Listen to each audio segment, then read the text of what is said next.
exercises will be by Mr. Dunlap. Okay, thank you.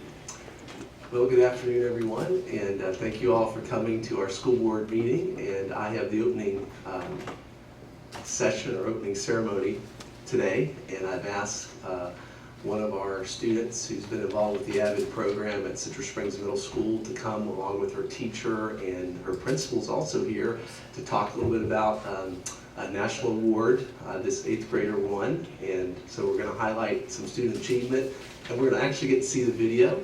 And we're also going to highlight the AVID program. So, Mr. Weed, if you could come on up, and then also Jill Lynch, and our student's name is Emily Brock. If you guys could come on up too, we'd like to recognize you and have you tell us a little bit about what took place. Hello, everyone. Thanks for having us. You know, when you get a combination of great kids and incredible programs, the outcome is nothing short of spectacular. Emily Brock is an 8th grader at Citrus Springs Middle School. She is in the AVID program, and I'll let Ms. Lynch give you a little bit of information about the AVID program. But she entered into a national contest through the AVID program, utilizing the technology that we have been implementing in all of our classrooms. And she created a video nationally, and we just found out last week that she has won first place nationally for this video. So, All right. there's no question that we have not seen the last of Emily. She's a gem, and we're proud to have her at Citrus Springs, and looking forward to her moving on to high school here in Citrus County. So congratulations, Emily. And with that said, I'd like to introduce Jill Lynch, as our AVID and business teacher at Citrus Springs. She has just to give you a few words about our AVID program and what's going on out there. Hello everyone, this is Emily. Like we said, we're about to show you the video that she entered into the national contest. I'm pretty sure everyone knows at least a little bit about what the AVID program is. And what AVID is designed to do is close the achievement gap between students and give all students the opportunity to be college and career ready. The contest that Emily entered was to create a video to demonstrate how we at Citrus Springs Middle School use the digital e-binders to replace the traditional 3-inch binder with all the different apps. And there were different categories that she was able to enter into. And she chose to show the different apps and how they collaborate using the iPads, and to show a little troubleshooting in issues that have come up and how we solved them and worked through them. She made the video in a very short time frame and entered it into the contest in December. And like Mr. Reed said, we found out a couple weeks ago that she had won the national contest, and she was fortunate enough to win $500 as well as a GoPro with a bunch of accessories. So again, we're just super proud. She did a phenomenal job and just definitely demonstrated what our students are capable of achieving, and the ones that work hard definitely are pushing themselves to higher levels, and she's doing a phenomenal job. Do we go and show it? Oh, yes, Yes. please. All right.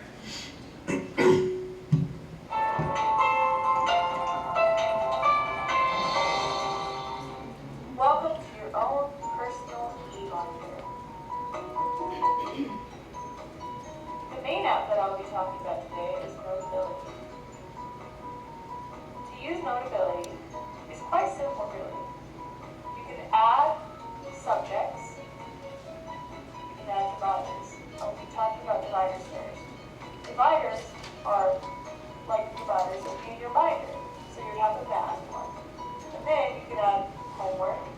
You can also add classwork.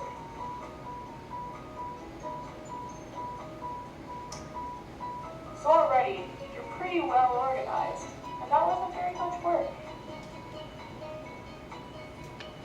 You can also change theme.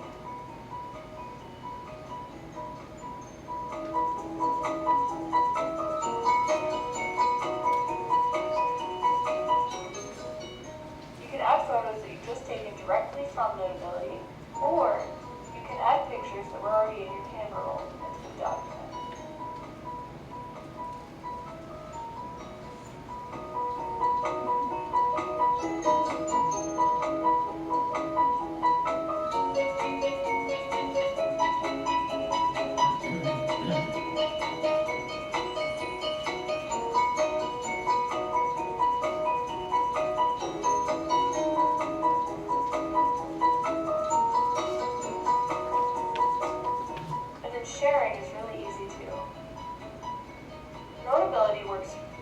well with other apps.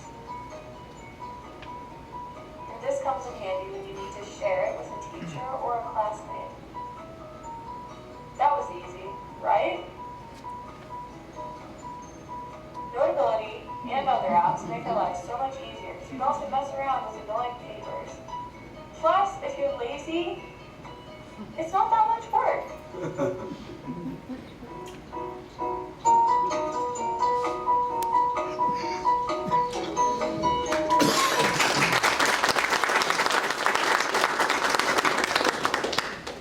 We're gonna come right down.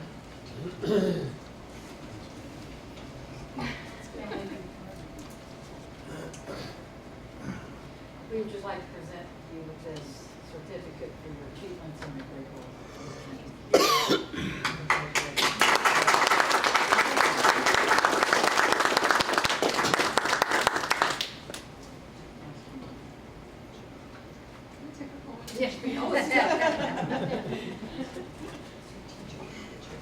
Okay, thank you all so much for coming in. Emily, come back so your teacher can have you forgot that. Okay, Ms. Lynch, come on up. No, we need a picture of all of you guys. Exactly.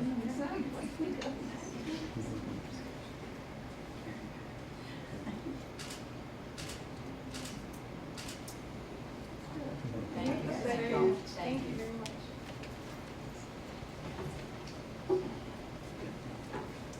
Okay, thank you. At this time, I'd like to ask Otis Barnett from Calvary Church to come up and open us up in a word of prayer.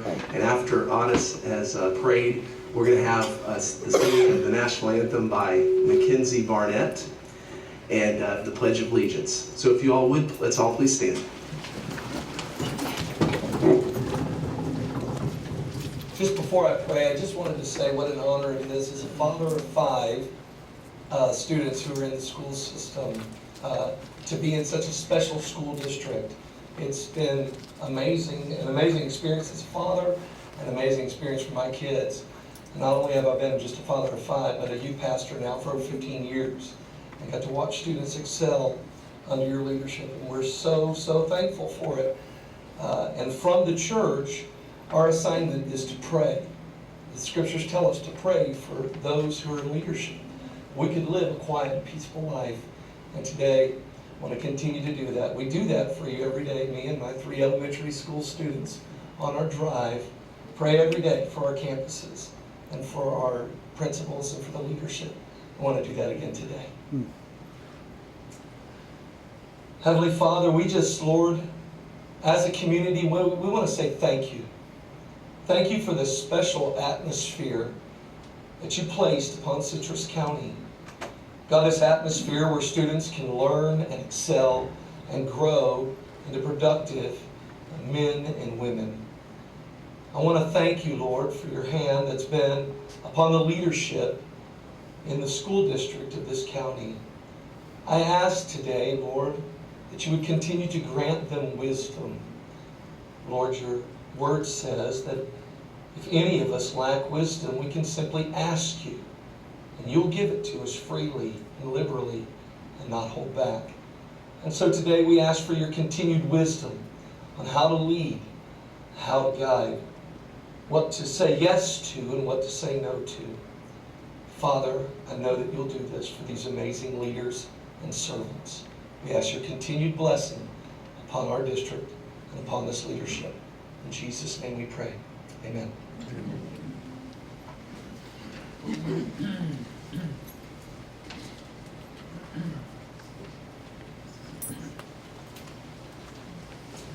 Oh, say, can you see by the dawn's early light what so proudly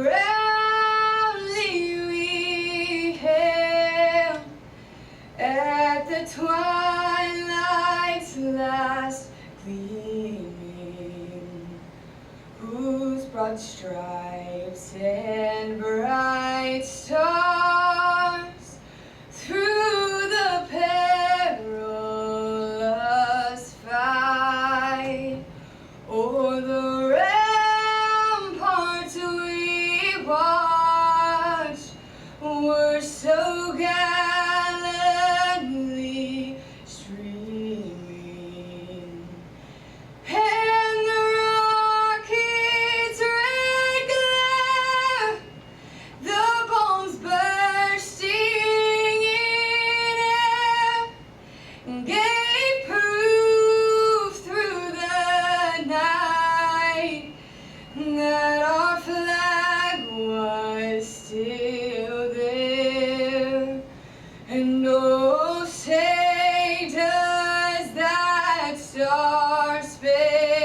pledge. I pledge allegiance to the flag of the United States of America and to the republic for which it stands, one nation, under God, indivisible, with liberty and justice for all.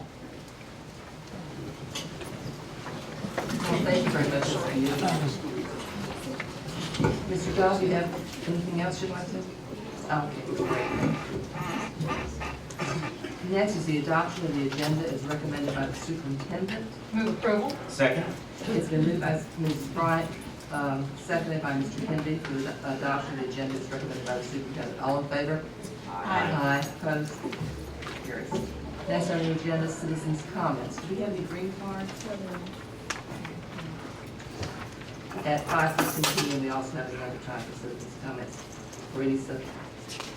Number 3 is approve the consent agenda. Do I have a motion for approval of the consent agenda? I make a motion that we approve the consent agenda as presented. Second. Okay, it's been moved by Mr. Dawes, seconded by Ms. Bryant to approve the consent agenda. All in favor? Aye. Opposed? Carries 4-0. Thank you. We have recognition of donations. Approve the donation of valued at $5,913 of the 2001 Cadillac Terra to Little Tucci Technical College from Ronald McNick. A $1,900 donation to Citrus High School from Dr. Todd Sisto. A $500 donation to Homosassa Elementary School from West Citrus Ladies of the Alps. That concludes our donations. We'd like to thank all of those who donated to the school system, the Red Off today and those in the past. And in the future, please do so the same. We really appreciate your support. Notice in the audience, we have a couple of people that have changed roles with us. Mr. Sam Hurst is back there now. He's with the Academy of Environmental Science. He was our Director of Finance for the longest time. So hello to you, Sam. Hello. Mr. Murray's over there, was over there. He was with, there he is. Okay. Previously on the school board, and by the way, his birthday is this coming Saturday, if any of y'all want to say it. He loves me saying that. And a new role, was a person also on the school board now. She's with the environmental science, Sandy Balfour, and she's lead teacher / administrator. And you're going to be speaking to us in a little while, right? So, welcome everyone in your changed roles. Right now we have the presentation from the Academy of Environmental Science. I don't know who's going to, Sandy, you going to lead off? Kick the ball off here. Thank you very much, board. It's so nice to see everyone again. The board of the Academy of Environmental Science is made up of 9 members, and I'm so thankful for the show of support here today with so many of them that did have the opportunity to come and join us. Our board chair has been serving since 2008, Betty Vanzen. I will tell you, I watched her walk in front of me one day when I was at the academy as an English teacher, and she walked in with such an air of confidence. I just knew that the academy would be in good hands with her leadership, and she's kept that leadership role for many, many years, and she's promising many, many more. With that said, she brings an incredibly strong background of business as a former Quest Diagnostic Regional Manager, supervising personnel in New York, Ohio, Pennsylvania, and West Virginia. Her talents, her previous success has been nothing but an asset for the Academy of Environmental Science. And I welcome her as your representative today as she gives the annual report to the board for the Citrus County School System. Thank you.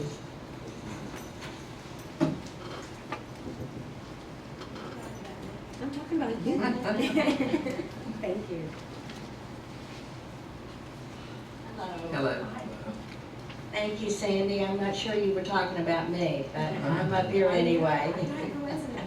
You got me on here. It's nice to see everybody again. I think this is about my 5th or 6th or 7th year to be standing in front of you, and I'm happy to be here. I'd like to tell some of the people here who are not familiar with the Academy a little bit about who we are, if you would let me do that. I know the board knows, but I think there may be some people here who aren't really familiar with the Academy. We're located on the Salt River out Fort Island Trail. We are a public, charter, not-for-profit high school. We have currently 128 students, which is, by the way, probably more than we should have. We do have a screen room now, so we're able to have a couple of classes when we can down in the screen room when the museums just decide they would rather not be there and let us come in. So with Sandy's leadership as our administrator, she keeps everybody on point. She makes sure that our students are getting the correct information, everything that they need for graduation. And she came in at the middle of the year when Ben retired, and she has stepped in and done an outstanding job. And we really appreciate Sandy. So with that in mind, now that you know who we are, I'd like to introduce the board. Our newest member to the board, Mr. Hall, Ken Hall, would you please stand? Ken has been on the board since February. He's just completed his training. All board members have to go through a 3-hour training with an attorney, Kathleen Schoenberg, and he's just finished that. He's been through the background check. He's ready to be a full board member now, and we appreciate Ken coming. Ken, by the way, was a mechanical engineer in his working life before he retired, and we're glad to have Ken. In front of Ken is Ivan Jones. Ivan, if you'd stand, please. Ivan has been on the board now 5 years. He's been just now redid his badge. We have to have a security badge every 5 years. Ivan was in banking before he retired. And now that he's on the board, he's actually in charge of our strategic plan. He makes sure that we, well, he leads us in the right direction. He says he's not in charge of it, but he leads us there. So thank you for your service, Ken. Debbie Caleri. Debbie Caleri is the vice chairman of the board. Debbie is from New York, and she was a teacher in New York, and she was also staff development. She has been a tremendous asset to the board. She does interviews. She interviews teachers that are being, when we need new teachers, which hadn't happened a whole lot, but some. We appreciate it, Debbie, very much. Beside Debbie is Betty Jo Tarnowski. Betty Jo is a mother of a daughter who has graduated from the academy. How long ago? 2008? 9, okay, I'm sorry, I'm old. So Betty's been on the board since her daughter graduated. She has a son, as you can see, who is graduating now from Harvard. He is also, he went to school here too, didn't he? College, University of Tampa, and Memphis. Okay, and he was a Fulbright scholar. So we're glad to have Betty on board. She's our historian, by the way. She keeps our books and makes sure we keep information together in case you ever care and wanted to see it. So, and all right, and then of course there's Mr. Sam Hurst. Sam is our treasurer, and you've been on the board for 9 years? 9 years. We're very, very happy to have him, and he for sure keeps us on the right track. He makes sure we don't spend money we don't have. Thank you for your He always did. Okay, and then we have 3 board members, I think, 3 that aren't here. Joe Ruby is a Vietnam veteran, and he's actually president of Friends of Homosassa Wildlife Park. And Brian Tambasco. Brian Tambasco is a principal with Advanced Aluminum, and he was unable to be here today. He is gainfully employed, as is Michelle Leeper. Michelle Leeper is Vice President of Leeper Air Conditioning and Heating, and she had to work today too. So I'm sorry that the 3 of them could not be here. But that's the board. There are 9 of us, and most everybody except for Ken has been on the board for quite a while. So we appreciate you letting us come up and say hello to you. I'd like to tell you a little bit of what we've done in this past year. You remember I was here last year and I told you about all the things we were going to have done to our building. Well, we did all that to the tune of about $200,000. We have new air conditioning, we have new soffit and fascia, We have a screen room now that is air conditioned. We have fans. We also have heaters down there, and we have curtains that we can pull to keep all that wind from coming in off the water. So they have lunch down there. If Sandy needs to get all the kids together at one time, she can do that in this big, nice screen room. Only problem is the museums, and they are there in full. So we have all that completed. In addition, our elevator will be finished, I believe it's due to be finished tomorrow, and then it'll be inspected, and we will be able to use the elevator again. It was not repairable, so we have actually replaced the type of elevator that we have. We also have work done on our dock.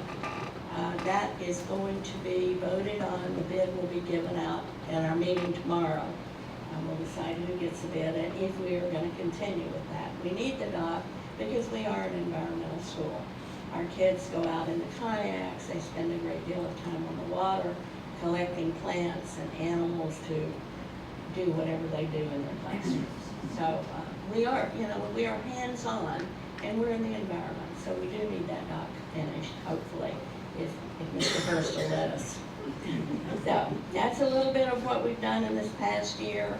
I don't know what else I have on here. We have new teachers, but you know all of our teachers. You also know our finances because you manage our finances. You give us the information for our finances. So in the information that you received, I think it tells you here that we are an A school again. Our kids always do exceedingly well, and it's because of our teachers. That's why the kids do so well. But we have exceeded expectations again this year. The information is in here. Also, Patrick Simon, if you have any questions, he'd be happy to answer any of those questions. If you have finance questions, Mr. Hurst is here and will be happy to answer any of your finance questions. Again, I have to thank you, the Citrus County School Board, for sponsoring the Academy of Environmental Science. It was because of you in 1999 that we became a school, and we appreciate what you've done very much. You have any questions for me? Any questions? Yes, Mr. Kennedy. Yeah, thank you for being here and for coming. You may be familiar that there's been some recent legislational changes, House Bill 7029, which is expected to be signed on Thursday.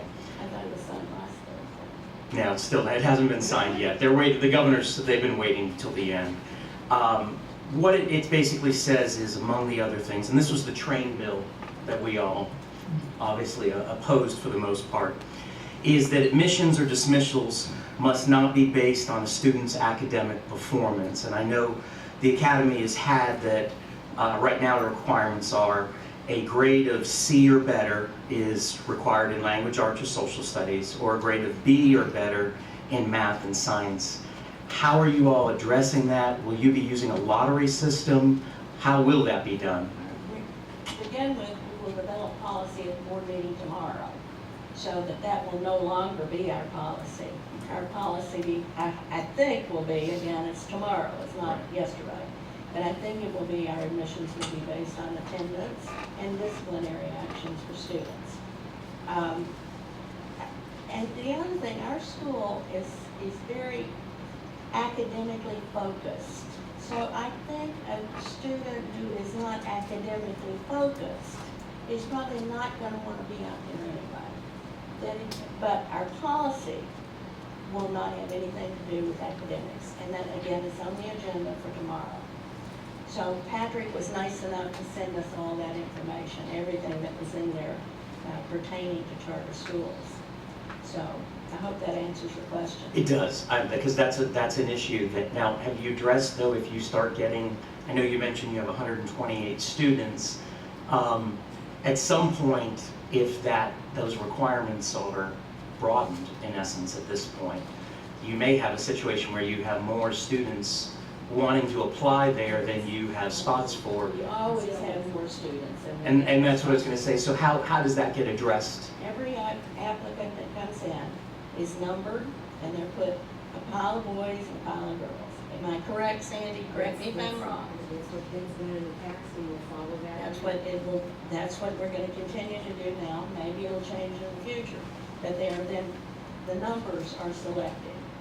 We select one boy and we select one girl. One boy and one girl. Now before, they did go into the computer system. In grade school, eighth graders, there's no grade point average for an eighth grader.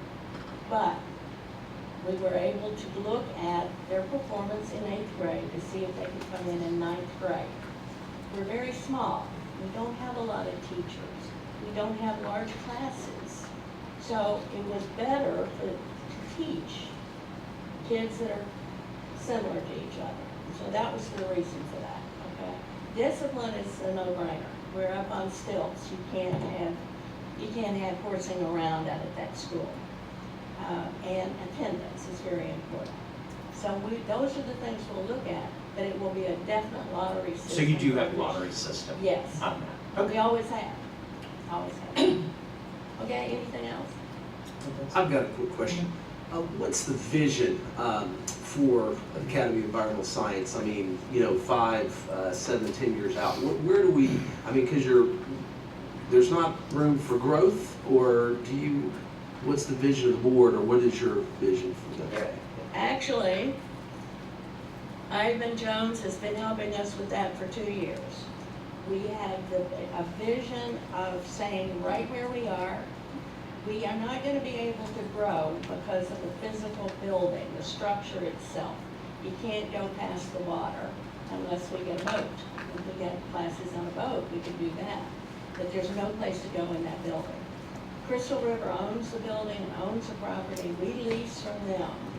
And as long as we're able to do that, I expect us to just stay right there and have probably 100, 105, 110 students.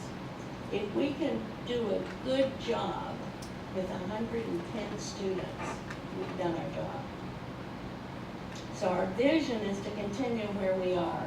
Now, a lot of people think if you're not growing, you're going backwards. I don't believe that. I think you can stay right where you are and continue to succeed. Yeah, the only question that I also wasn't sure of is how are you dealing with the implementational expectations of the state of a transition from print to digital curriculum? That's not a question for me. Ms. Belfour, can you answer that?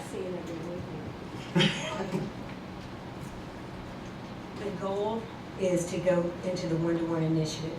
We've seen with the presentation that was before us how infused technology is with instruction and day-to-day operation within any school system here.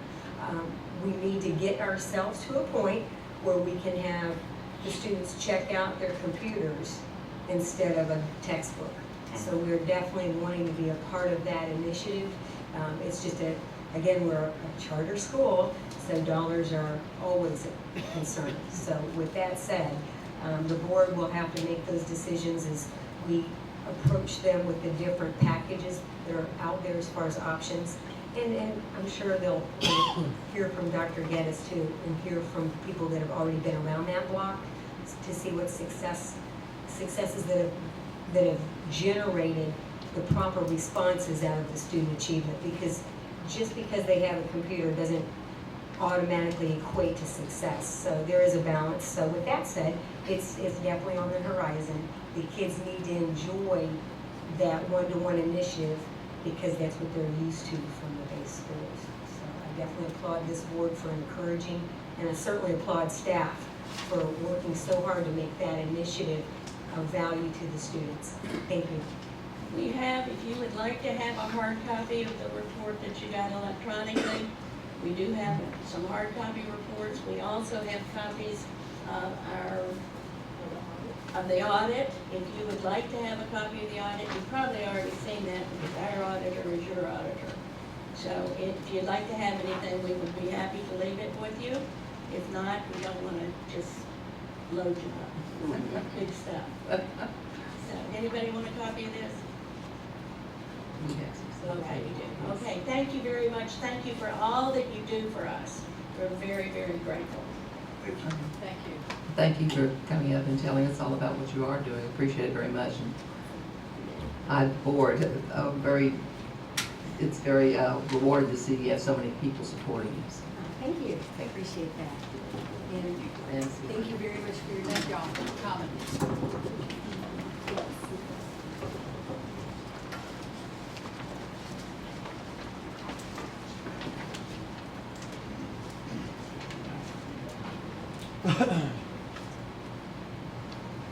Okay, next on the agenda, we have school operations. Mr. Mullen, all right, who's going to present?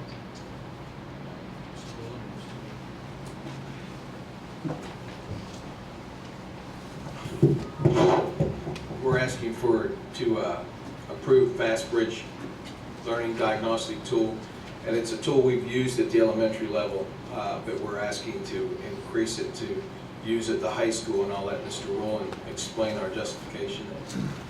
Okay, good afternoon. What we're going to talk about is the possible expansion to middle and high school. What I've got is, I'm going to talk a little bit about that. If you want more detail about FastBridge itself as a program, Mr. Hebert has some slides that he can share later, depending if you want to see those or not. As you know, we must monitor the progress of our level 1 and 2 students in reading beyond what the teacher does in the classroom. And the state provides us with the tool, the FAIR tool, Florida Assessment in Reading, and that is a free tool, and we've used that for many years. And up until about 3 or 4 years ago, we found it very useful. But the state started playing with it, changing it around, and I'm not sure if it was in relation to the standards or not, but it became so it wasn't useful any longer. Our teachers were not finding value in the information that they were getting from those assessments. And but we continue to use it because it was there, it was free, and we were required to do it. Our teachers were doing some other things in classroom, but to meet the state requirement, we were using the FAIR assessment. Last year, the state discontinued the FAIR for K through 2 students. And that's when the elementary school started to look for other options of progress monitoring. And that's when they found FastBridge after looking at many different programs. And they determined that they did not want to monitor 2 tools K through 5. So they didn't want to do something K2 and then something else 3 through 5.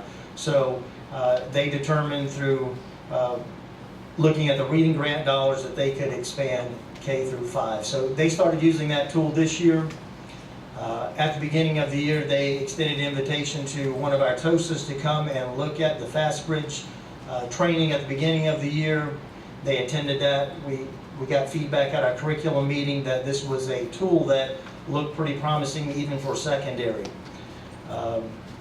As the year moved along, we had the opportunity to do a pilot at 2 of our secondary schools with FastBridge. So we had 2 of our schools do a pilot with FastBridge, and during this entire time, as we had our curriculum meetings and our administrative meetings, those 2 schools would come, give us feedback, talk about comparison to FAIR, show us reports that it could use, that we could utilize, and secondary world got pretty excited about the possibility because we had FAIR, which was not providing us any feedback.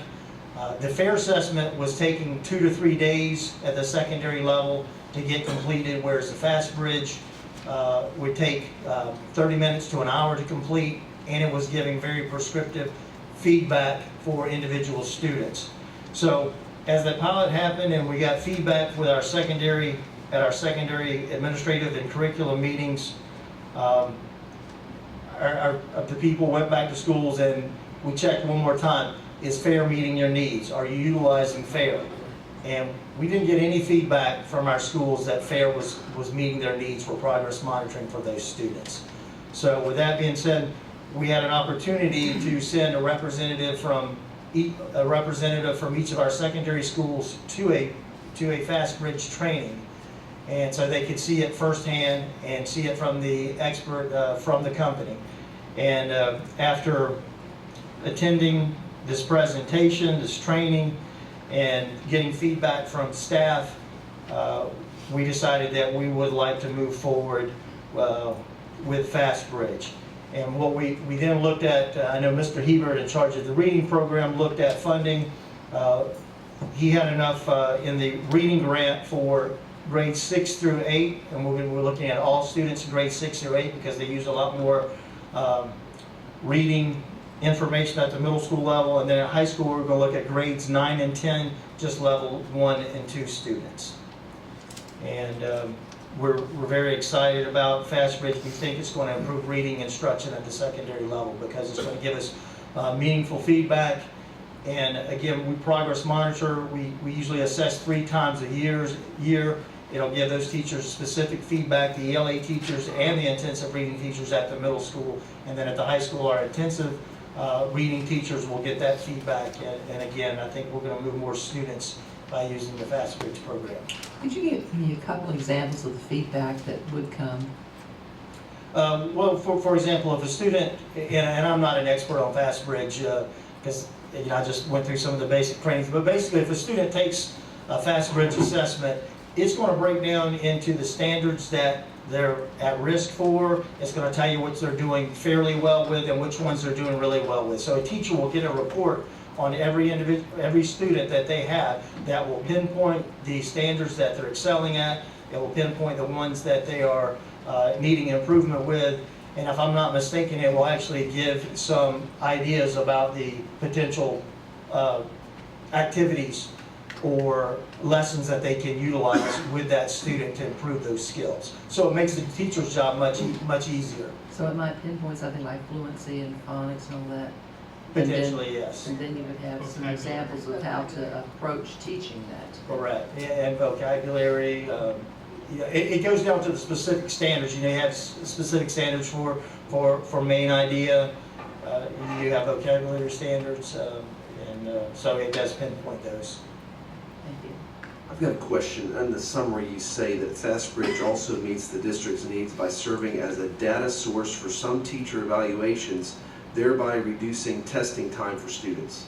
So there's 2 parts to that question about the teacher evaluations and the reducing testing time. Can you cover that for me? Yeah, that's a K2 question. So I'm going to let Mr. Hebert come up and talk about K2 as far as the evaluations go. And now we're already using it in our elementary schools. We want to add the secondary, middle. But not for data source. Okay. The K-2, we've had to have a data source. We had to have some way to evaluate teachers. Okay. And in the past, they were doing the progress monitoring piece, which we did through FAIR, and then they had to do an additional assessment to determine if or not how successful they were. So when we looked at FastBridge, we said, can this do 2 things at once? And it could. It can provide evaluations for teachers as well as it can help drive instruction in the classroom. So it does serve dual purposes. So students aren't having to take multiple tests that they would have had to take the previous year, because they did have to take the FAIR assessment and then they had to take what they called a data source test for K-2. Now this year they haven't had to do that. They only do the FAIR assessment or the FastBridge assessment. Okay. So So the increase, we're looking at increasing this by $28,800 to add middle school and high school licensing. That's correct. Is that correct? That's correct. So this is an annual licensing fee? Yes. Okay. And so going forward, budgetarily, you foresee that you're going to be able to cover that? This is through the reading allocation. We receive the that, reading allocation. And that's a budget item from the state we receive. We actually have to fill out an application, and in the application we have to discuss how we're going to progress monitor students, because it's all targeted to reading. So everything that we do has to focus on what are we doing in the area of reading. So as long as we're receiving that allocation, that we have that application to fill out, then we'll continue to do that. Mr. Hebert, first, congratulations to your son who just graduated from boot camp at United States Army, and he was proudly there as a dad this last week. So, first of all, I am a big supporter and fan of formative assessments, and I wrote an article this weekend that was published regarding that very issue, and unfortunately the move to use competency-based testing as state assessments. I know we have very limited tools, and the state is mandating that we have some data source, which is what Mr. Dodd was talking and asking those questions about. I know we have to do that. I recognize that. The state's making us do that, and I'll live with that. I don't like it, but it has nothing to do with your staff, with the teachers, or with anything other than I think formative assessments have been a valuable tool. I'm thrilled that we're moving on to secondary with this. I think it's going to be very positive. It is probably in the economic sense for our district to use it as a data source for our teachers. Makes our students not have to test as often because we're not double testing them in that regard. So please don't misunderstand. I do value that. The formative assessments, will that be giving them that real-time feedback? I mean, with this particular product, FAST, will it give those teachers that real-time feedback to make those corrections in instructional, while basically on the spur of it? And we administer for elementary, and I'm not sure if Mr. Rowland's determined the timeline for secondary, but for elementary, we administer it 3 times during the school year. The first time and the final time are what is used for their data source. They take the first and the final, they do a comparison, and that's how they make the decision. But the second administration is not for that, and that really is to kind of help with where are they kind of a checkpoint. There's also a variety of other assessments built into the product that we pay for that we're looking into using next year that have nothing to do with data source, but a teacher can cherry pick and say, I think this assessment might be helpful based on what I'm seeing with the students in my classroom. I'm going to give these 3 kids this assessment and then help make some decisions of what they need. And how are we delivering this? I know, for example, some of our early forms of formative assessments have used clickers or things like that. Is this using devices? This is electronic. Clickers? This is done, you can either do it through an iPad or a tablet device or a computer. So any system that you want. And that's what the one piece, I know we have some principals in the audience here. I know they like the idea that our 5th graders and 4th graders who have the iPad could do the assessment on there, on that versus having to take up lab time to go in and do the assessment. And clickers served a great purpose for us in it, but we're kind of moving to that next generation, and that was my other concern. So, and with us moving into the secondary level with FastBridge, we know that 6th through 8th all has it, 9th and 10th will have it next year, the iPad, so the students will be able to use that as well. That was another, I think, benefit of having the program being successful. Plus, it's K-12. It encompasses all of our students, so we don't have to have different systems for different levels. K2, is this basically replacing what we also use for STAR as far as that evaluational piece that we did? And we had some reservations with sometimes that, and I know you were looking for a product that was a little better than what And we STAR gave you one number. Right. This gives you a variety of data and again, I can show you if you at some time want that information, provide a lot of information to teachers that if you ask our teachers, they feel it's valuable information that helps and supports them in the classroom. I'm excited. Any more comments, questions? Thank you very much. If you need a motion, I'd be happy to make a motion to approve the purchase of FAST at elementary, middle, and high school licensing for the 2016-2017 school year. Second. It's been moved by Mr. Kennedy, second by Mrs. Bryan, to approve the purchase of FAST for the elementary, middle, and high school licensing next year. All in favor? Aye. Aye. Opposed? Carries 4-0. Thank you.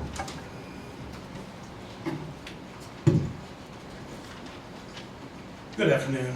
Before Mr. Burkhall comes up to do his 2 agenda items, I'd like to preface his request by revisiting the MGT study of 2007.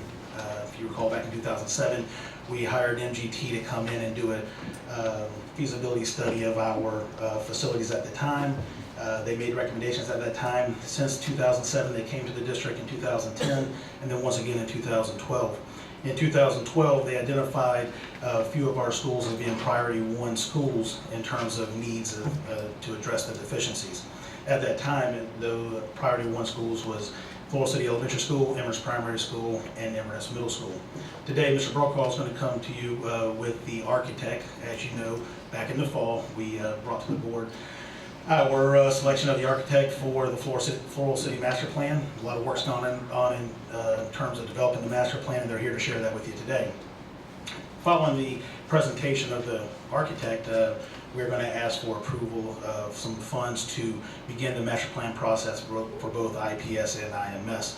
The thought there behind that is this: we know we have some needs there. We wanted to give the board an opportunity to look at the needs as it related to the MGT study and give you a global picture of what those needs are. And the way we do that is by hiring an architect and developing a master plan for each of those 3 schools. And then I'm sure there'll be many more conversations to follow after those things have taken place. Okay.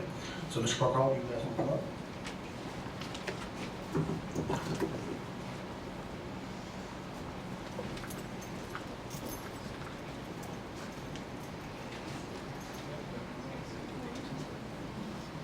Thank you, Mr. Bishop.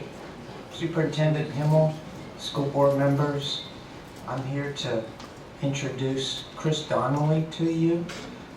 He's the president of Donnelly Architecture, and he's here to present, as Mr. Bishop said, the Floral City Elementary School Master Plan.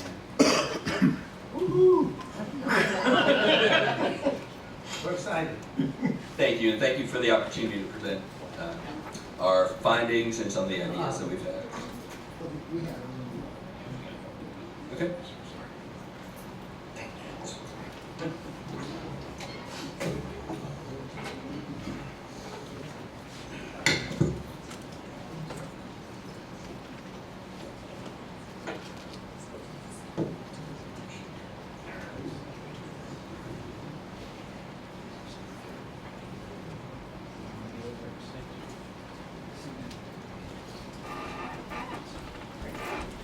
Mr. Donnelly, are you married to Tara?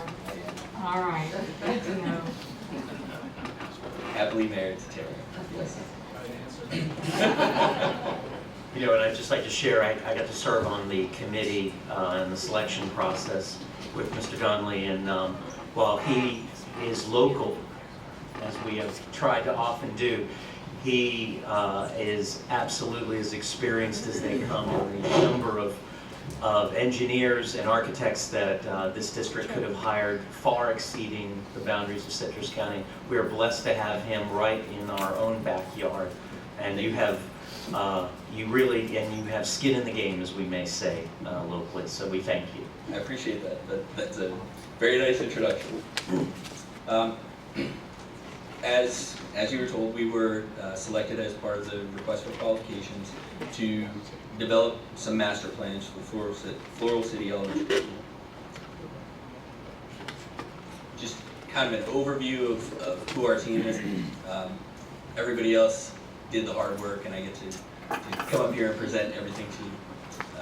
Our team includes Matt Verando, who is a mechanical, electrical, plumbing engineer who has done work with Citrus County Schools for 23 years. Troy Burrell, who's a civil engineer who has over 15 years working with Citrus County Schools. And then our team, who we're the babies of the bunch. We've only been working together for 5 years. That's because we weren't a company before then. So basically the entire life of our firm, we've been lucky to be on continuing contracts with Citrus County. In the 8 years that we have been a company, we've done over 370 additions, renovations, and expansion projects, a lot of master plans for various clients locally and outside of Citrus County. And we've been blessed to have a continuing working relationship with Citrus County Schools. Just to give you kind of an overview of what got us to where we are today, after being selected as part of that request for qualifications, we did a site visit and just kind of an overview of the existing campus there at Floral City with the principal, assistant principal, and some of the facility staff.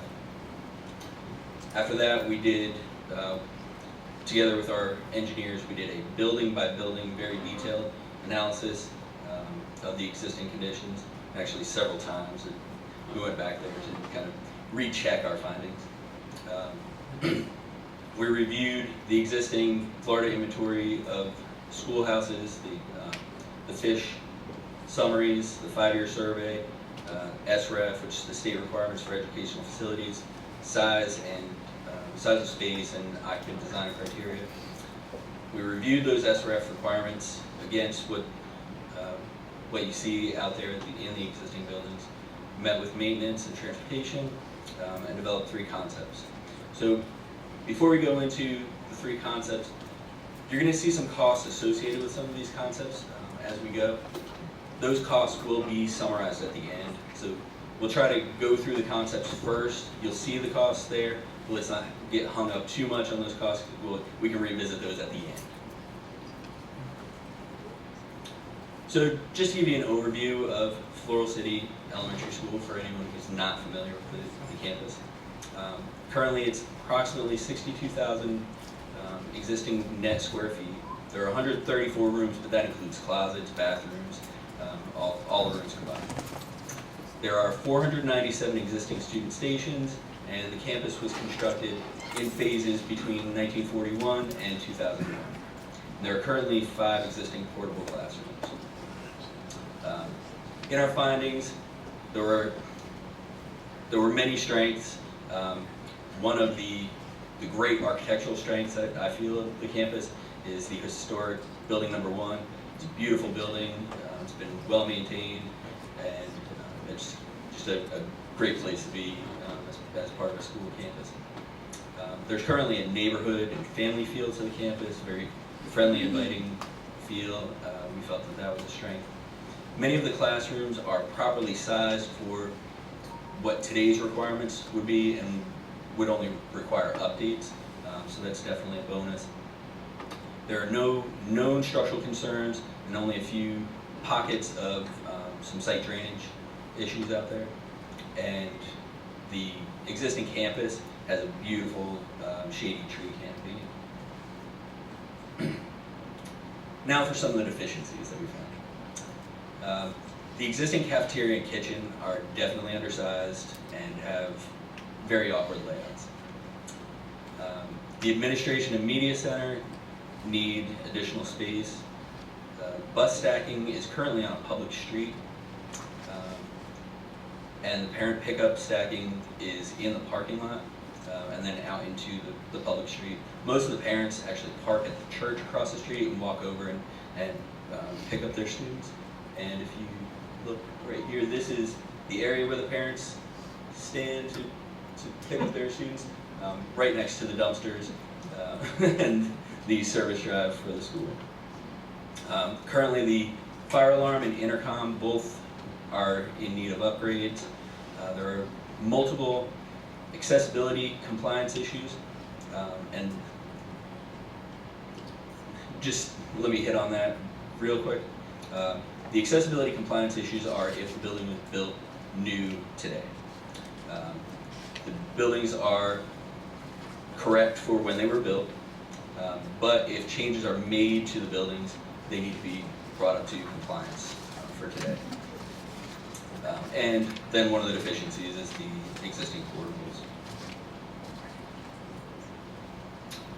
So just an overview of how the campus has grown.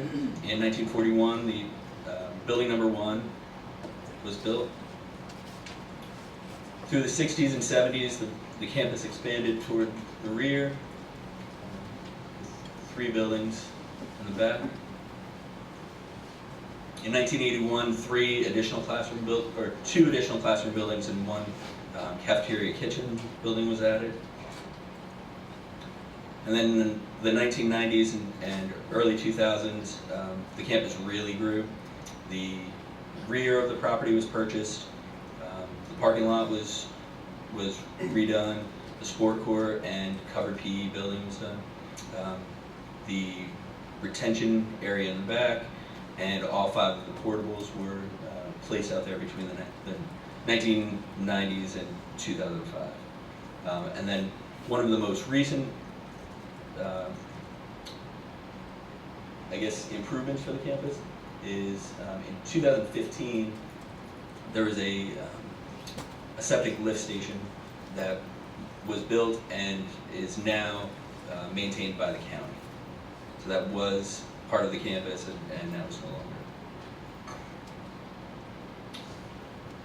So after going through our analysis with ourselves, with staff, and our engineers, some of the improvements that we would recommend are eliminating the portables, providing ADA accessibility for all classrooms and bathrooms, providing kitchen, cafeteria, service drive improvements, expanding and modernizing the campus for future growth while maintaining the current welcoming feel, improving the parent pickup and drop-off, improving wayfinding, which is basically how do you get from your car into the front door of the campus. Sometimes it's a little hard to find. Retaining historic building number 1 as the public face of the school, and then as part of these,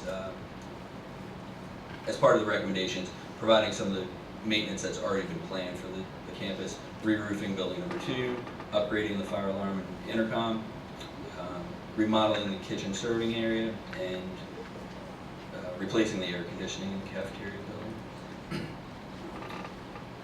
So part of our analysis was to just go through the existing spaces, and as we said, the summary of it is 61,756 net square feet and 497 student stations. A lot of these numbers don't really mean anything until you see the next slide, which shows you, based on today's SREF standards, these are the deficiencies, the shortages of space. And these numbers actually include the 5 portable buildings. So with those 5 portable buildings, there's still a shortage of classroom space, maintaining the same number of students. There's a big shortage of stage and food service space, administrative space, and the related spaces basically there's almost no storage.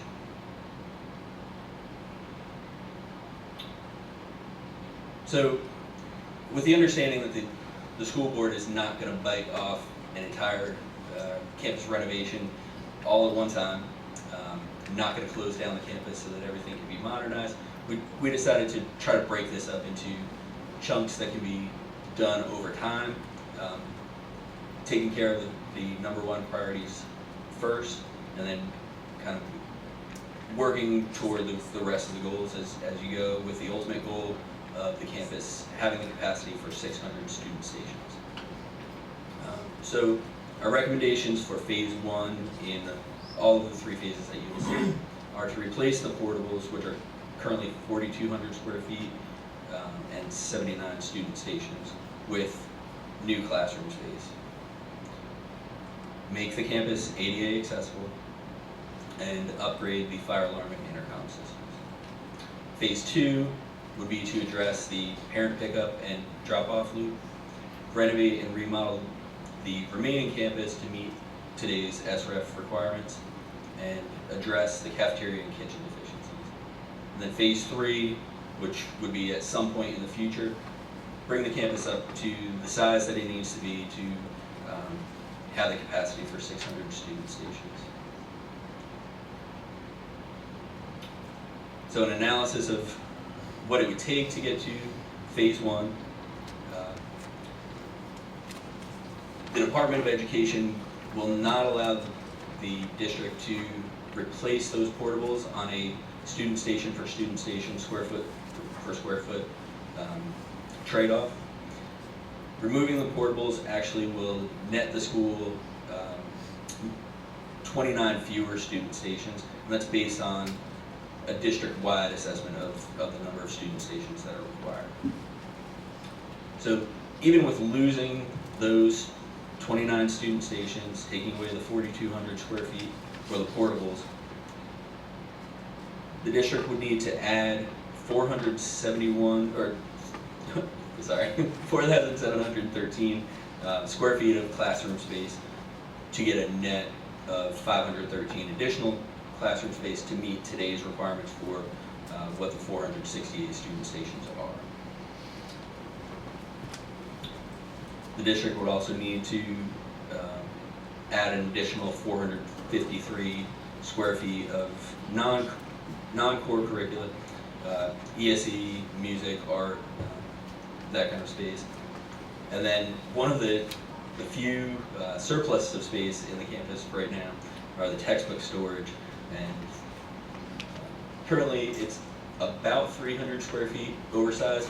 It's just not usable for anything else the way that it's set up right now. Phase 2 analysis would be additional storage space for administration, custodial, food service, stage, multipurpose area, media, and then the related spaces. This still would keep the campus at 468 students, but would bring everything up to today's standards. And then the future build-out analysis would be bringing the rest of the campus up to the 600 student stations. Most of the gain here is in classroom spaces, but with the classroom spaces you have some associated needs. So 3 concepts, we'll start to dive into those. Concept number 1, we tried to take the idea that we would do as little, I don't want to say as little as we need to, but not do anything more than is required to get to to today's requirements for what the campus should be. And basically just biting things off in the smallest chunks possible. So phase 1 for this would be to renovate the existing buildings 6 and 7, to expand and renovate the existing computer lab, and to build the new classroom space. The goals for that phase 1 are, again, eliminate the portables, bring building 6 and 7 up to today's code requirements, expand building number 5, build a new classroom building, and upgrade the fire alarm and intercom. Phase number 2 would renovate the existing building number 1 with the goal that, or with the idea in mind that is the administrative, music, arts building, with the idea that you're taking some of those spaces out of classroom buildings and also keeping building 1 as kind of an amenity for all of the students, a shared space for all the students. Expanding and renovating building number 2 as cafeteria, kitchen, stage, multipurpose building, which would push it out into the service drive, so adding a new service drive behind the building. Expanding the parking and providing a parent pickup and drop-off loop. And this is the biggest change for this plan. This is a double-stacked parent pickup and drop-off with the idea that you're stacking as many parents in there as you can, but the actual pickup is a single line of parents down at the end. Trying to get as many of those parents off the street as possible. As part of expanding that loop, the existing covered PE building would have to be relocated, and some adjustments to the existing sport court would be done. But the existing play areas and track and retention area, all in the back, remain as they are, and the playground area remains as it is. And then the final future build out for this concept would include expanding that new classroom building to get to the size required for the 600 students. So on to concept number 2. As I said, all of these phases will be very similar. In concept number 2, the big idea here is not spending any amount of time or money trying to make the existing cafeteria and food service building serviceable for today's needs, building a brand new cafeteria, dining, multi-purpose building out in the back. Where would that be? That's this building here. Demolishing or remodeling and expanding these 3 buildings to meet today's actual needs. Those buildings are very broken up and not really to today's standards. And then maintaining the rest of the campus essentially as it is, with the idea of turning the current cafeteria and, and food service building into the media center, computer lab, arts, music, so all the specialists end up out in that building. So phase 1 would be eliminating the portables, demolish building number 3 and building number 5, and expanding building number 6 to be replaced by 2 brand new buildings that meet today's standards. Building those 2 new classroom buildings, and then upgrading the fire alarm and intercom. And this concept actually allows the parent pickup and drop off to be done as part of phase 1.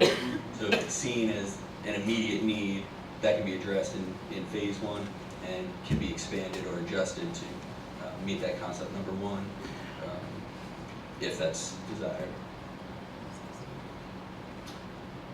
Phase number 2 would be, yes, sure. On that map, where is the double stack? I see the single stack. This one is a single stack with the idea that it can be expanded down the road.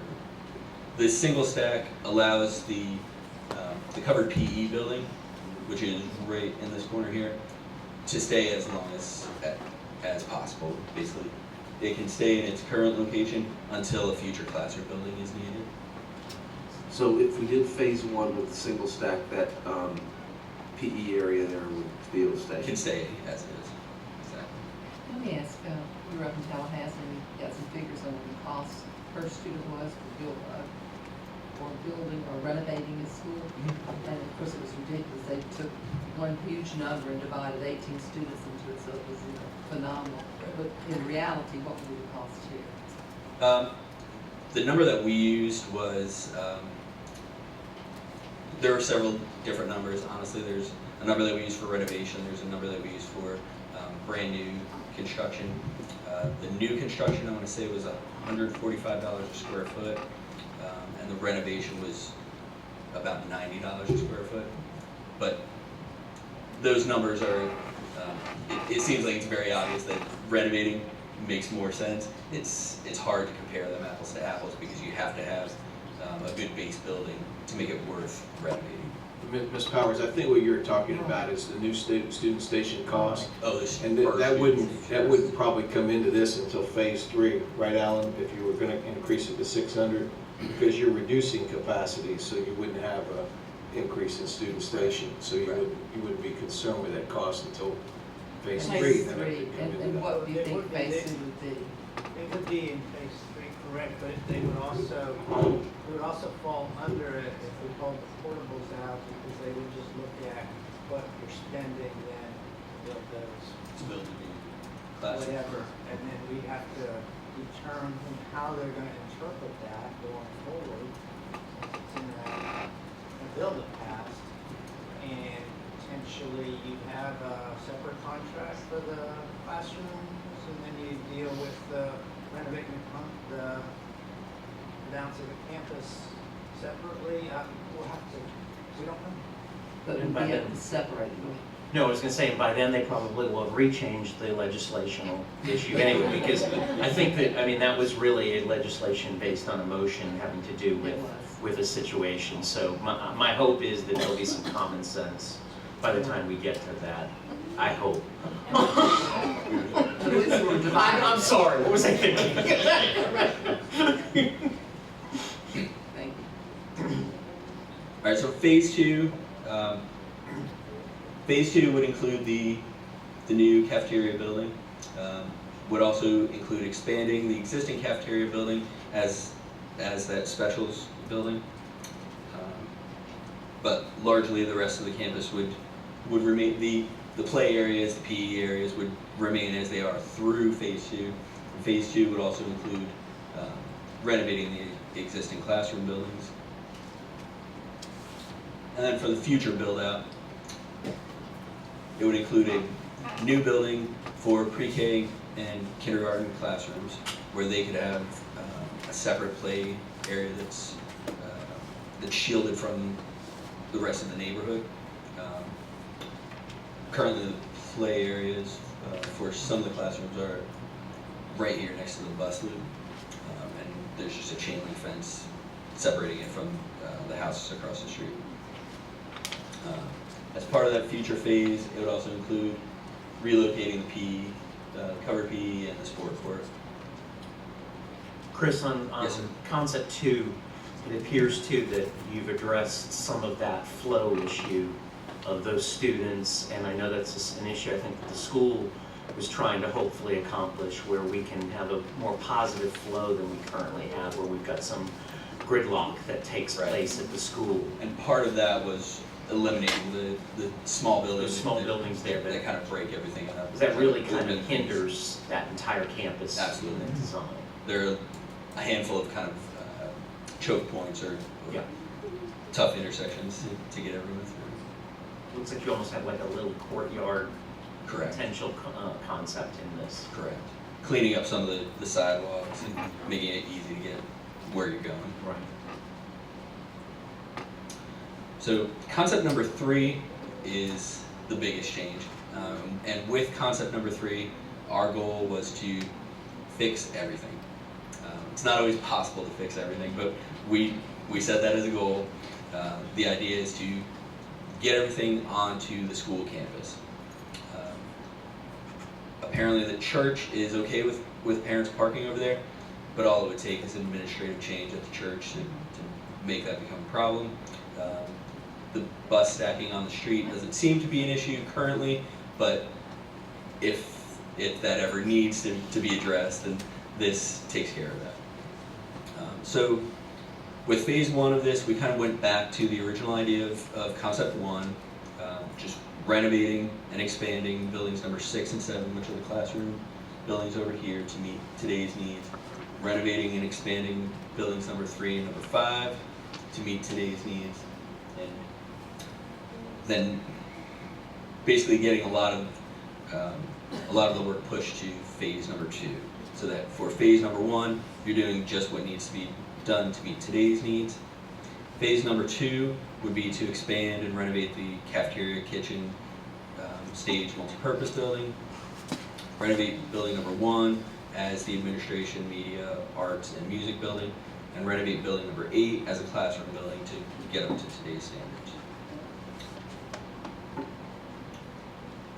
The final future phase would include getting the bus loop onto the school campus, which would require the relocation of the existing retention area. Building out new classroom buildings in the areas where the current sport court, covered PE building, and playground areas are. And the idea there is to kind of extend the campus out to meet the bus loop, so that there's covered areas the entire way. Expanding the parking into the area where the current playground is, and connecting this leg of East Jefferson Street through, so that stacking is almost completely on campus through this area, and then pick up here and then back out. And then as part of all of that, relocating basically all of the play areas, the playground, the covered PE, and the sport courts. Chris, could we interrupt you for a moment? We have a 5:15 public comment, they wish to comment. Do we have any green cards? Go ahead. That's a short interruption. Okay.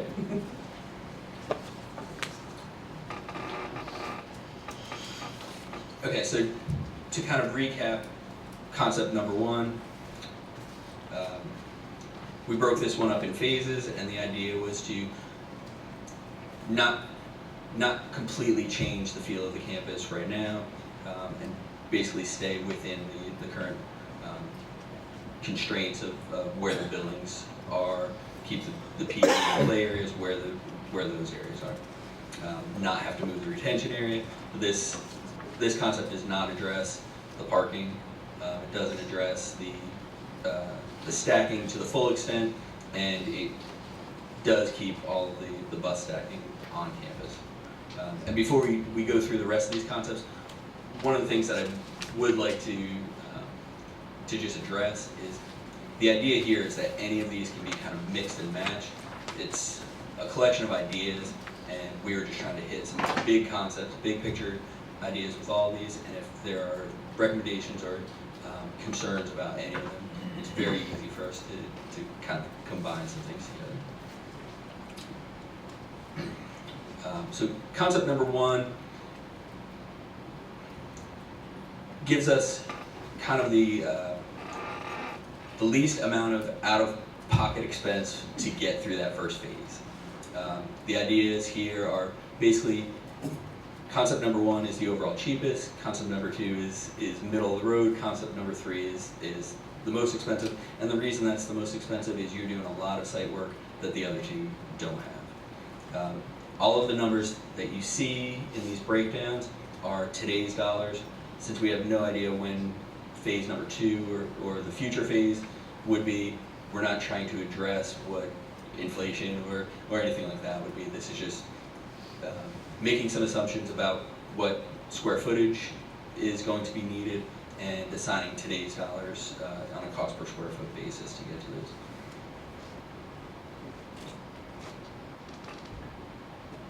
Concept number two, the big idea there was more campus cohesion and move the cafeteria building out as kind of the collector for student drop-offs, for the bus loops and the parent pickup.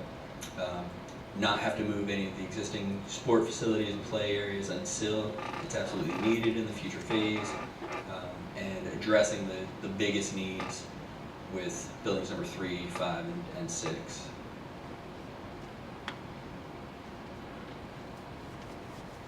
And then concept number 3, the big idea there is do everything that we can to fix the campus to make it as strong as possible, with the idea that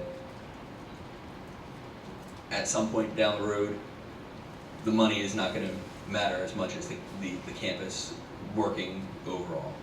Knowing that this is the most expensive, but trying to take it in chunks that are not cost prohibitive until that final 600 student count actually is needed.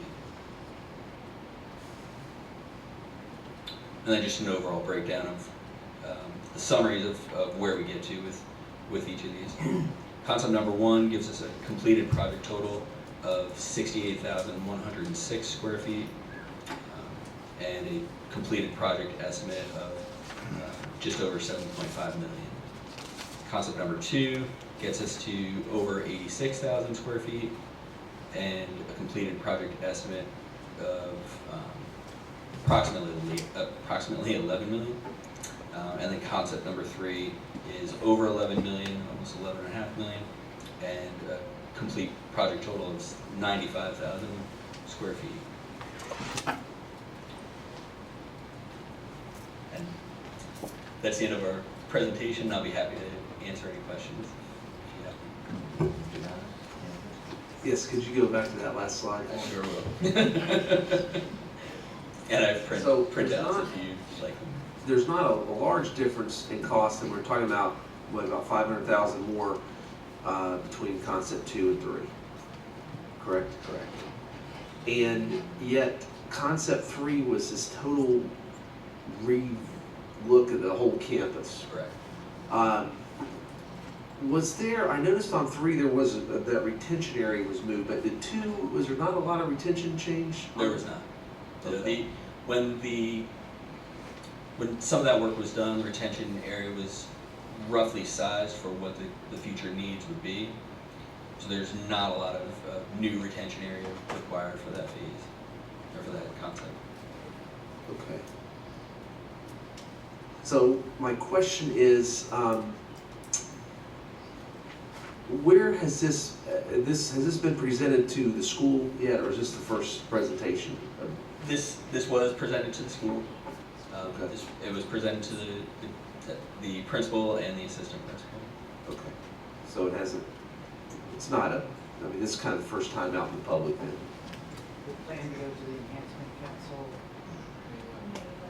May 11th. Okay. All right. Yes, this is the first time out in the public. And this is also presented basically with the idea that we're going to get some feedback and need to polish things up. Come back and address it again. Well, for me, I mean, I need a little time to digest all this and talk to people. I mean, I don't think I can make a decision today, but I mean, And that's not the intent. Yeah. Right, yeah. Okay. Absolutely. Yeah, certainly, we're not looking for a decision as to which phase we're going, which concept, which phase. Simply, once again, this is just to share with you the work that's been done in terms of the master plan of Floral City Elementary. And once we get to our next agenda item, I think it'll all come back together once again to see whether or not we can get some approval to move forward with master plans for both IPS and IMS. And then I think once those things are done, I think then we have some conversations as to how we as a district want to approach meeting these needs that have been identified by MGT. I would like a hard copy of this if you would, so that. I know Ms. Reed is happy to have us talking about it, please. It's a beautiful school. It's so much fun to go out there anyhow, as it is, so I can imagine as it's going to be. It's an incredibly lovely place. I want to know, in the cafeteria, if it's addressed with the new building of the cafeteria, because I know now when you go in, it's great to go in, but I sort of get lost in a way, or I'm not quite sure where I should be, because, you know, it's arranged a little bit. Right, So, oh, absolutely. so the new one will be, Depending on if it stays where it is, or if it moves to another campus, the idea would be that it's to today's standards of what you would expect when you walk into the cafeteria, and you know exactly where the food service line is, and you know where the stage is, the multi-purpose, those kind of things that you don't walk in there and go, okay, why is there an angled wall and some things over here, and oh, I guess I'm supposed to go over there. and the children always tell you when they say, you should start there. Right. You know, They should know. go. They know where to go. Thank you. Mr. Duff? Yeah. Sorry, get in. First of all, I'm so excited that we are where we're at this moment. I can remember when Mr. Murray came to our SAC meeting in the mid-2000s and talked about MGT and the study that was going on. That led us in the right direction in Crystal River, and I believe we're just picking that up, and we're doing that on this east side. For us, and I know we're going to be talking about the next piece of this, but there is such a symbiotic relationship between what we look at here with Floral City and how it will impact Inverness Primary and Inverness Middle School and Pleasant Grove, because as MGT has taught us, we want to renovate before we relocate. And we're going to be in that position here pretty quick. And for us, it's quick as a board because, as we know, when we're talking about phases 1, 2, and 3, we can find ourselves in the middle of phase 2 and really needing to be at phase 3 yesterday. And that's where I think we will find ourselves. Now, that's my first commercial of why, and I think I'm talking to the choir with most of our board on this. One of the things is, and I know you've worked with the administration on some just talking and some on these concepts. You know, concept 1 concerns me just because I feel like we're really not getting to the crux of our problem. We're continuing what has gotten us to where we're at, and that is we're trying to put a Band-Aid on it and not really correct it. Sure. I like the idea of the things we're talking about in concept 3, particularly in the concept of the use of the entire campus, the parking, the ultimate changing of the traffic with the bus loop and so forth. I still like the concept in concept 2 of trying to open up some of that space into that courtyard area, and you know, I would look to maybe get some feedback from the school and the parents in that regard. And I know those are things you could work on that your team could look at, because I really think we're not talking probably a whole lot of difference in cost at the end of the day to incorporate some of those things because of that. One way or the other, what we know, and I can tell you, you know, board, if we need to look at anything to say that what we did in Crystal River was successful, look at the number of students that are not looking to be rezoned out of Crystal River Primary. Look at how Crystal River Primary is now, I think Mr. Dixon had told me recently, we're nearing capacity there as a result of students want to be there. I believe the same thing is going to happen. We're going to have to move some students to Floral City, but they're going to want to move to Floral City. And I think we want to make sure that this board goes in that direction. We have to keep in mind what we do at Floral City is going to directly impact. We have IPS. We don't have a lot of space there to work with. We don't have the space we have out in Floral City to work with. And really, Pleasant Grove, the overall campus isn't really designed for the intent that we're going to go and blow that campus up either. So when we go down this marching, what we have to keep in mind is it's really directly going to impact those other schools. And I would just say my feedback is I would like to see some parts of that concept of 2 going to 3, but before we got to that, I would want to hear from the staff, from the administration, and from those parents. And I know you're going to be getting some of that feedback at that SAC meeting, but those are just my general thinking on it. From the users, all right. Yeah.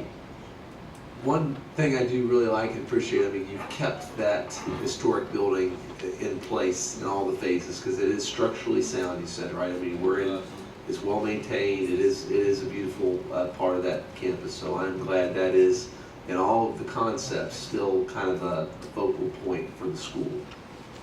To me, it felt like it would be a shame to make it anything other than that. It is, when you walk into the front, when you walk through the front doors, when you walk into that building, that is the feel of Floral City Elementary. And I get to serve on that SAC committee, and that is a very, this reads here, that's, you know, a very family-friendly committee. I mean, it does have a very nice feel, and I can't wait to see how they respond to it. It is exciting times. In concept 3, and maybe you can just, I really like the idea of utilizing it, or that I think you started in concept 2, and it may carry over to 3, where you were utilizing the existing cafeteria and that space as repurposing it into the school and other areas. Is that a concept that continues in 3 or not? And it is not in the version that you see right now, okay. But it's an easy. And I'm just saying again, if value engineering becomes part of that conversation, I know we addressed that at Crystal River where we found ourselves with a building that we really didn't have the resources to do it, and we found we had a sound building, and we were able to utilize that. I want to say it's the 800 building. Miss Bryant may know for sure, but it was where exactly, they do change. But it's what became the ROTC building. We found that rather than just demolishing that building, we actually found that we could repurpose it and do that. So, and again, I know we're not quite to that stage of those conversations, but that was something that certainly came to mind. And I actually went back to that concept too. The idea with repurposing that building is keeping this core right, of the campus as kind of those shared spaces, the specials, and not necessarily putting the music in the administrative spaces. Right. So kind of a trade-off there. The other thought was putting the service drive in the back of the house, so that the service drive shares the space with the bus loop. So even though the bus loop isn't completely addressed in this, it does make use of that bus loop by putting the service drive back there and not on the front loop. In all of the concepts, one of the things we've continued to address in our schools and have an issue is security. And right now, that's one of our campuses where you actually have to get into campus, go onto the campus before you can really get in, you know, and so it looks like, at least like in the photo you have here of concept 2, is that looking that would be going directly into what I believe is the cafeteria now? Would that be the front? Or? No, the front would still be that building number 1, and you would still enter the campus in the same way. That's something, and I don't know whether it can be, but I do think those are some, you know, even at Inverness, we have, I think, addressed some of that. I think we've actually done a pretty decent job at Inverness Middle, I'm thinking of, where we've kind of created some safety in there with some of the constraints we have. But I do think that's something, you know, staff would like to be able to check in people before they get onto the rest of the campus. And I think those may be some concepts that we might want to look at exploring. I need to interrupt you one more time because we have a public hearing. So if you don't mind, it's Betty. Oh, sorry. Recess the regular meeting and open up the public hearing. Thank you.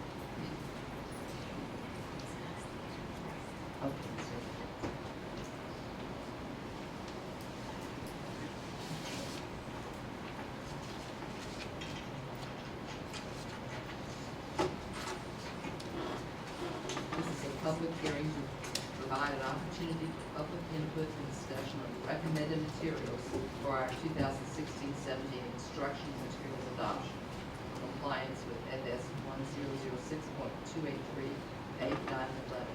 These materials will be recommended for approval at the May 10, 2016 school board meeting. Yes, I'll just remind the board that our adoption this year for implementation next year is up there on the screen: career and technical education, and really drama, visual art, music, theater, dance are the two areas that we're addressing.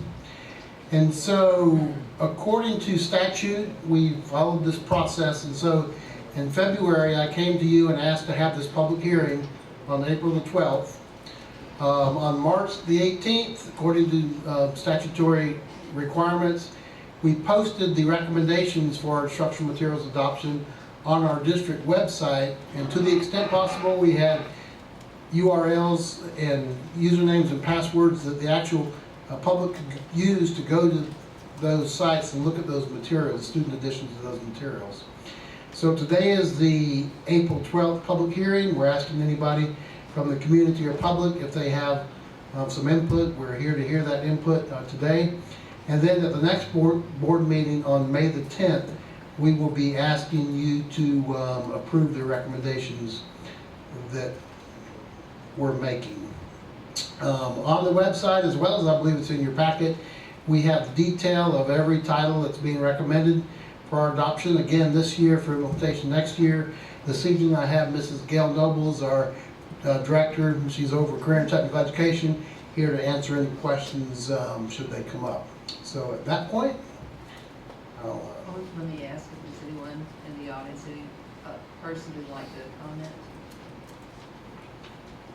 Any person who'd like to comment on the materials? Third and last call. Anyone who'd like to comment on the instructional materials? Okay, seeing none, let's turn it back to you. thank you. Gail, would you want to say? Did you want to say anything? Hang on, Ellen. Oh, I'm sorry. I'm adjourning the public hearing. He always has to remind us to do this. Great. Because he's an attorney, and that's what attorneys do. I'm back, and I think, to summarize, I think we've heard that there's some advantages that you perceive in schemes 2 and 3, and so if you're amenable to, we'll take that direction, we'll go back to the Enhancement Council, we'll work more, and then we'll come back to you with a new and improved and revised and expanded kind of version. Or if you'd like to continue. And the only question too that I have too is, and maybe Mr. Bishop or can explain to us, I know in the 5-year plan we have, and Alan, you can explain too, but in the 5-year plan we did budget for some of these issues, or these are what we're still going to need to establish in our 5-year plan? Yes, maintenance works in the 5-year plan, but Maintenance. renovation, remodel, what have you is not in there. Okay.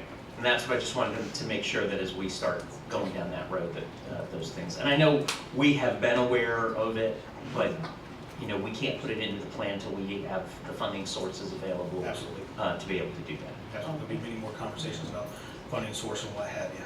And thanks for reminding us. We talked about it so much, it's like it's already there. Exactly. Yeah, exactly. So thank you for reminding us. Okay, next, we're going to go into the plans for Everest Primary and Everest Middle. Yes, ma'am.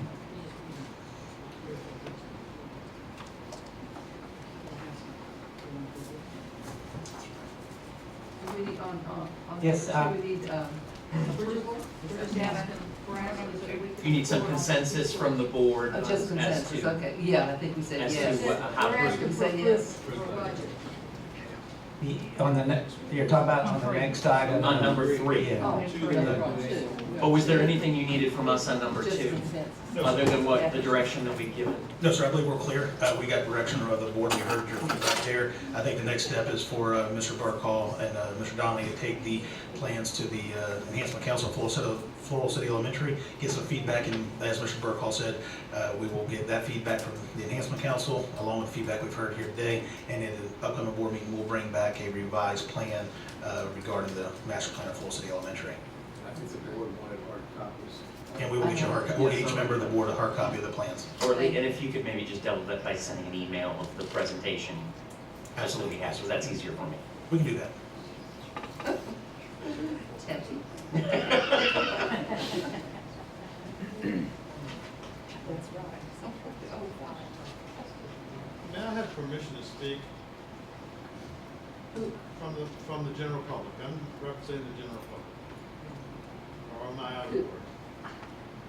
Would I be out of order?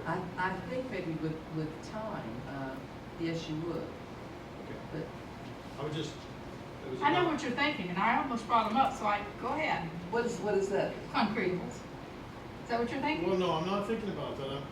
I'm thinking about the integrity of your schools. We have that discussion in previous boards that I was on, and we've done that at Christopher River Middle School, those of us that have been there. We kept the original buildings and the integrity of the school.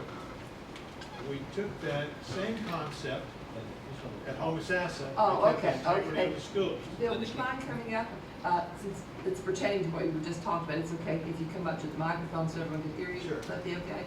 And just maybe a couple minutes, because it's sort of out of order. In the presentation that I noticed, and that was good, that what we have tried to do in this community is keep the integrity of the school community. We did it at Old Homosassa. We're talking about Floral City now. Floral City and Old Homosassa are similar. We've kept that community schools in those schools. We could have built other buildings, other facilities in other areas, modern buildings. We did not. We're keeping the integrity of those communities. So I think it's important, like Mr. Dodd said, to take the original buildings and keep that integrity so that the people who have been there for years, when they come back, they see the integrity is still there at that school. It's still part of it, okay? We did that with the new Crystal River High School. I had some old-time graduates that graduated from Crystal River High School when it was at the middle school tell me, because we did the bell towers and all the other things, and when they walk up there, they still think it's like their old school. Okay, we kept the integrity of that building, even though we built a new facility. And we've done that, and that's historically what we've done in this county, and I'm just encouraging this board that when they send the architects back, that they have to keep the integrity of the community in line with what you're trying to build for those people. Thank you very much. Thank you very much. And I think you two also made that point, so we got everyone wanting to look at the. And I agree with Mr. Murray on that. I think that definitely that was the direction from the very onset that Mr. Allen Burkhoff had done when it came to, that was part of the entire selection process of the architect and the engineer, was that very purpose, and that was essential to that. So I think that is foremost in their mind as they're developing that, and that is the concept that has been the case in this county, and I don't see in the foreseeable future that this board is going to change that. Thank you very much, and thank you very much. It's very Superintendent Himmel, school board members, as Mr. Bishop described earlier, based on the MGT priorities and the reports of 2007, 2010, and 2012, I'm here to ask approval to budget for master plan studies for Inverness Primary School and Inverness Middle School. I've got a question on this. So I just want to make sure I understand, and I know what MGT said. I know we've moved ahead with Floral City, and now we're looking at Inverness Primary School and Inverness Middle School. But yet this is just letting us know that you want to budget it. I mean, we still have to approve the budget. There's obviously no, you say budget $100,000 for each school, but we're not. When I asked staff and Mr. Mullen in reference to this, we're not doing that. If we vote on this now, is that correct? It's going to be placed in the budget, and then we vote on the budget for next school year? Or is that But not? maybe explain exactly what this means for us. All we're asking for today is to, for approval of money so we can hire an architect, go through the architect selection process, get an architect to write draw a master plan for both Emirates Primary and Emirates Middle School, much like they just did for Full City Elementary. So this is not in next, this is not in what we're gonna be talking about in next year's budget. We wanna put this in the budget. We wanna budget for this now. This would be in next year's capital budget. Yes, out of next year's capital dollars, those dollars we're asking for today would come out of next year's capital dollars to pay for the architect to draft the master plan for both the two schools. And it's just the architect and the master plan, it's not. But as far as the renovation, But Mr. Dodd's correct. I think what he's trying to make sure is that we're planning for this and that these aren't dollars we're just all of a sudden now just gonna start spending. Or that we haven't budgeted for this. We are now putting this as a priority so that we place it in the budget, we place it in that our is correct. plan It's moving currently not in the forward. budget right now, correct. It's not Is that what you're asking? It's not in the current 5-year work. That is correct. So you would be adding this into the 5-year work plan and next year's capital budget. And next year's So it capital would be budget. in year 1 of the 5-year work plan. Okay. I move to approve budgeting for master plan studies for Inverness Primary and Inverness Middle Schools. Second. Moved by Ms. Price, seconded by Mr. Dodd, to approve budgeting for Inverness Primary School and Inverness Middle School master plan studies. I just have some questions, and Mr. Barkoff, you can address these pretty easily, I think, but I know that at Inverness Primary, we've got, I believe, a cafeteria renovation that is either we have in the 5-year plan or will We be. have a construction contract, Eric. And we have that doing. Yeah, Eric's getting ready to. And Eric does an amazing job. Thank you, Eric, for being here. I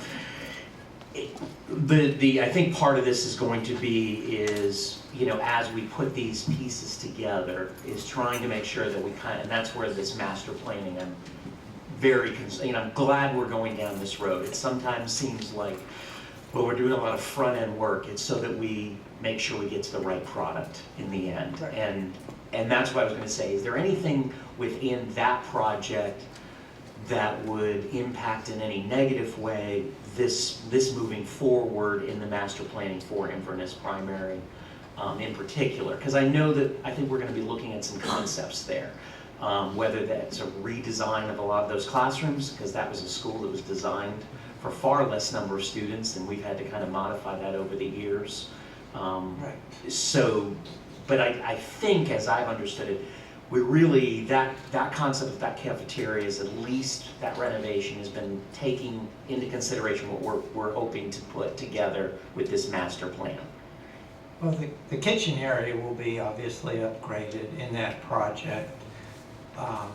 The thinking to date, and it's hard to project until you actually get in and look at a lot of the details, is that that school's capacity may decrease just because it's landlocked, and the ability to build additional space is probably going to be difficult to find. However, the cafeteria may need to grow just to meet what's there, because typically the cafeterias are undersized to all the older schools. So none of the, that's where that question comes in. We're not going to be doing work now with that cafeteria that's going to negatively impact if we get in there and all of a sudden we figure out, well, we just vested in all that in a cafeteria kitchen redo, and now we're going to find out, well, maybe that wasn't what we should have done with the master plan. Not unless it turns into a new cafeteria and kitchen somewhere else. And I think that's the question. I don't think that's probably what we would need to do, but that's a question I'm trying to make sure that we don't move ahead with this and all of a sudden find out we're duplicating work, or we're having to undo work that we just started. And I kind of am seeing Eric tell me that he doesn't feel like that is the case. Based on the physical area of the cafeteria and the location right now and the sizes of that one, we would be able to incorporate a project around that space. That's what I'm looking for. And keep in mind, we're only really working in the kitchen backup house area under these projects, so the cafeteria itself could still get the renovation in the future. We're not looking to go in and redo the cafeteria like a Lecanto high school situation. We're just talking about the kitchen at this point. Okay. Yeah, that brings up a good point, though, Mr. Kennedy, in reference to Inverness Primary School. I mean, in my mind, there's no doubt Inverness Middle School, you know, there's a lot of space, there's a lot of, additional land that things could be planned and put together for a master site plan. When I think of Inverness Primary School, I mean, it's pretty tight there, so, what are we gonna be doing? What would a master site plan, I mean, there's not a lot of room for expansion, or is there room for expansion at Inverness Primary School? No, there's not. You're right. No, exactly. So our master, if we budget this money for a master site plan, I mean, what are we looking at going up with buildings? Are we looking at increasing the fish capacity? What are we looking at there? You're more than likely going to see a process more similar to Crystal River Primary, where we did in fact decrease capacity, go in, tear out a lot of the elementary classrooms altogether and rebuild them from the inside out. Okay, educational suitability rating at Inverness Primary School was probably as low as Crystal River Primary when the original MGT was done. Okay. And that's what you would be addressing. Again, you have the small doorways, the small bathrooms. They're okay now, but when you go in there and address it, they don't meet ADA requirements for today's world. So those are all the things that I think you would be addressing in that study. And in Inverness Primary, and I know this board and Mr. Mullen knows this, but we've got classrooms there where you have to go through one classroom to get into another classroom, and it doesn't even have windows. We have that at Lecanto High School as well. We do? Yes. Okay. At Lecanto? I'll take you there. You'll have to take me there. Todd and one of them. But I know that that's not the type of environment that we have, that we are looking at, and so that's certainly where I think we've looked at. We're gonna have to master plan that to actually reduce that size. There comes back to that Floral City issue, because we can't put them at Pleasant Grove, because there's really no space there. So that's where we're gonna have to address that, of where those students are gonna go. And right now, they probably aren't going back to Inverness Primary.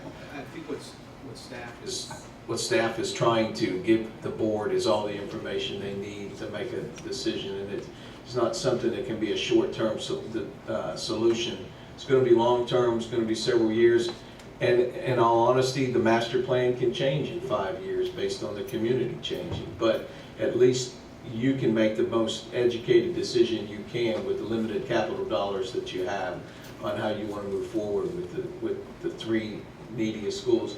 And we're still sticking to the same plan that we set out with MGT, with the board that was in place at the time. So we're still following through with that plan. You ready for the vote? All in favor? Aye. Aye. Opposed? Carries 4-0. We're going to take a little break. It's about 10 minutes. 10-minute break. Yes. I know. Yes. I know, it's not happy with